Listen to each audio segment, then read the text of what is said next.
ওয়ালাইকুম আসসালাম ওয়া রাহমাতুল্লাহি ওয়া বারাকাতুহু। যে আমাদের সম্মানিত ভাই জনাব আকবর হোসেন আসাম ইন্ডিয়া থেকে জানতে চেয়েছেন যে দিনের বেলা স্বামী স্ত্রী মিলন করা যাবে কি এবং সহবাসের উপযুক্ত সময় কখন। আলহামদুলিল্লাহ রাব্বিল আলামিন ওয়াসসালাতু ওয়াসসালামু আলা রাসূলিল্লাহ আম্মা বাদ। জি সম্মানিত ভাই, দিনের বেলায় স্বামী স্ত্রী মিলন করা যাবে কি না এই ব্যাপারে বলার আগে আরেকটি কথা অবশ্যই বলবো, সেটা হলো এই যে সহবাস করার সময় আমাদের পরিবেশে বা আমরা যেখানে বসবাস করি প্রায় মহিলারা এই ধরনের কথা বলে থাকেন যে সহবাস করার সময় এক অপরের গুপ্তাঙ্গ দেখতে নাই, উলঙ্গ হয়ে গাদার মতো সহবাস করো না, উলঙ্গ হয়ে সহবাস করলে সন্তান অন্ধ হবে।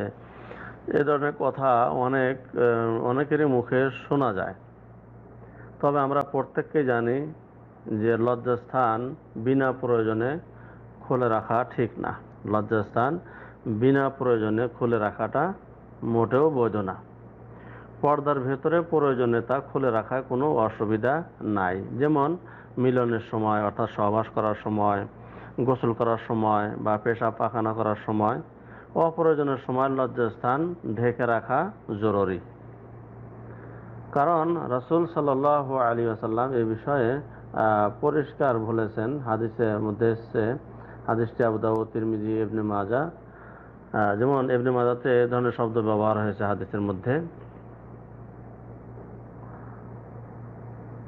আন বাহাজ বিন হাকিম আন আবিহি আন জাদ্দিহি قال قلت يا رسول الله عورتنا ما نأتي منها وما نظر قال احفظ عورتك إلا من زوجتك أو ما ملكت يمينك قلت يا رسول الله أرأيت إن كان القوم بعضهم في بعض قال فإن استطعت أن لا تريها أحدا فلا ترينها قلت يا رسول الله فإن كان أحدنا خاليا قال فالله أحق أن يستحيا منه من الناس রাওয়াহু ইবনে মাজাহ।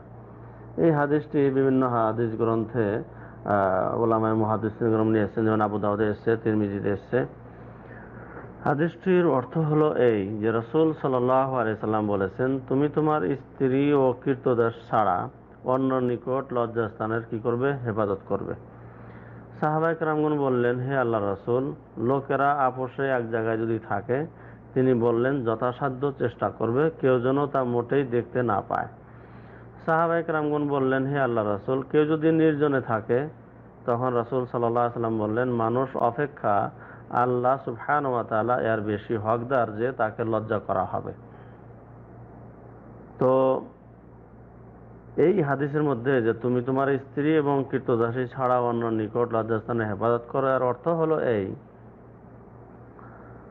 যে মানুষ অনেকেই ভাবে যে স্ত্রী এবং কৃতদাস যদি থাকে তাহলে সেখানে সে কি করবে? লজ্জা অবস্থায় উলঙ্গ হয়ে থাকবে। এর অর্থ এটা না, বরং স্ত্রী ও কৃতদাসীর কাছে সবসময় উলঙ্গ থাকবে বা নগ্ন থাকা যাবে, এর উদ্দেশ্য এটা না। উদ্দেশ্য হলো এই যে তাদের মিলনের সময়, সহবাস করার সময় অথবা অন্য কোনো প্রয়োজনে লজ্জাস্থান খোলা যাবে, অপ্রয়োজনে না। এখন মেন পয়েন্টে আসি, সেটা হলো এই যে স্বামী স্ত্রী একে অপরের গোপন অঙ্গ দেখতে পারবে কি না। এতে শরীয়তে কোনো ধরনের বাধা বা নিষেধ নাই। স্বামী স্ত্রী উভয়ই উভয়ের সর্বাঙ্গ নগ্ন অবস্থায় দেখতে পারে, এটাই হচ্ছে ওলামাদের বিশুদ্ধ মত। তবে আমাদের পরিবেশে কেউ কেউ বলে থাকে যদি কেউ কারো উলঙ্গ অবস্থায় দেখে তাহলে তাদের স্বাস্থ্যগত কোনো ক্ষতি হবে, বা অনেকে বলে থাকে যে স্বামী স্ত্রী এক অপরের লজ্জাস্থান দেখতে নাই, বা মা আয়েশা সিদ্দিকা রাদিয়াল্লাহু তাআলা আনহা কখনো তিনার স্বামীর গুপ্তাঙ্গ দেখেন নাই, উলঙ্গ হয়ে গাধার মতো সহবাস করলে এমন হবে তেমন হবে, তাই এ ধরনের সহবাস করা যাবে না, উলঙ্গ হয়ে সহবাস করলে সন্তান অন্ধ হবে, সঙ্গে সহবাস করার সময় কথা বললে সন্তান তোতলা বা বোবা হয়, ইত্যাদি যে মানুষ বলে থাকে। এসব বিষয়ে যে সমস্ত হাদিস পেশ করা হয় তার একটি হাদিসও সহিহ এবং শুদ্ধ না। তাহলে আমরা বুঝতে পারলাম যে যে যেভাবে ইচ্ছা সেভাবেই সহবাস করতে পারে, শুধু পাখানার রাস্তা বেঁধে রেখে, দাঁড়িয়ে হোক বসে হোক যেভাবেই হোক, সে সর্ব অবস্থাতেই স্বামী স্ত্রী এক অপরের সাথে আনন্দ ফুর্তি খেলাধুলা সহবাস করতে কোনো অসুবিধা নাই, এবং এক অপরের গুপ্তাঙ্গ দেখতেও কোনো অসুবিধা নাই। যে যেরকম সুবিধা সেভাবেই তারা কি করবে, এক অপরে আনন্দ ফুর্তি করবে, সহবাস করবে।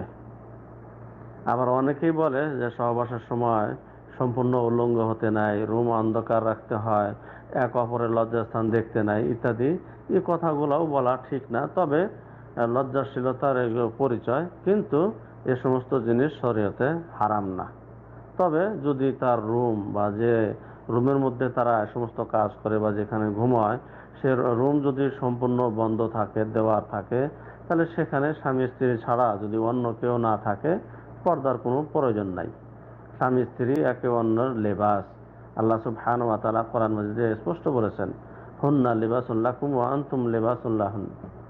তাই স্বামী স্ত্রী এক অপরের লেবাস, উভয়ে উভয়ের সবকিছু দেখতে পারে, কোনো অসুবিধা নাই। এবার আসি, কথা হলো এই যে কোন কোন সময় স্ত্রী সহবাস করা নিষেধ। অনেকের ধারণা বা বিশ্বাস যে অমাবস্যা রাত্রে বা পূর্ণিমা রাত্রিতে সহবাস করতে হয় না, এই অমাবস্যা রাত্রে বা পূর্ণিমা রাত্রে যদি কেউ সহবাস করে এই হবে, এই ধরনের মন্তব্য করা, এই ধরনের ধারণা করা বা বিশ্বাস করা শরীয়ত সম্মত কথা না, এগুলা শরীয়ত বিরোধী কথা। দিন হোক রাত হোক, স্বামী স্ত্রীর উভয়ে যখনই সুযোগ হবে, যখনই খেলাধুলা করার ইচ্ছা হবে, সহবাস করার মন হবে, তখনই তারা সহবাস করতে পারে। তবে ইসলামে কিছু কিছু নির্ধারিত সময় রয়েছে যে সময়ে স্বামী স্ত্রী সহবাস করা হারাম। তার মধ্যে একটা হলো এই, স্ত্রী যখন মাসিক অবস্থায় থাকবে, অর্থাৎ প্রতি মাসে নির্ধারিত সময় যে রক্তটা আসে, যেটাকে হায়েজ বলা হয়, সেই মাসিক অবস্থায় স্বামী স্ত্রী সহবাস করা হারাম। দ্বিতীয় হলো এই, যদিও রমজান মাস হয় আর দিনের বেলায়, রমজান মাসে দিনের বেলায় রোজা অবস্থায় সহবাস করা হারাম।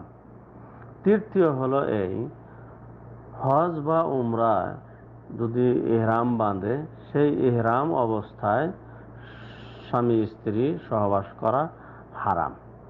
এছাড়া এই তিনটি সময় ছাড়া যে কোনো সময়, দিন হোক রাত হোক, কোনো সময়ে স্বামী স্ত্রী সহবাস করতে কোনো অসুবিধা নাই। একটা হলো যখন মাসিক অবস্থায় থাকবে, দ্বিতীয় হলো রমজান মাসের দিনের বেলায় রোজা অবস্থায়, তৃতীয় হলো হজ উমরার যখন ইহরাম বাঁধবে সেই ইহরাম অবস্থা ছাড়া। এই তিনটি অবস্থা ছাড়া যে কোনো সময়, দিন হোক রাত হোক, যখনই তাদের মিলন করার মিলন করতে চাইবে, সহবাস করতে চাইবে, আনন্দ ফুর্তি করতে চাইবে, তারা করতে পারে, কোনো অসুবিধা নাই। এটাই হচ্ছে মূল কথা। বাকি আল্লাহু আ'লাম বিস-সাওয়াব। আসসালামু আলাইকুম ওয়া রাহমাতুল্লাহি ওয়া বারাকাতুহু।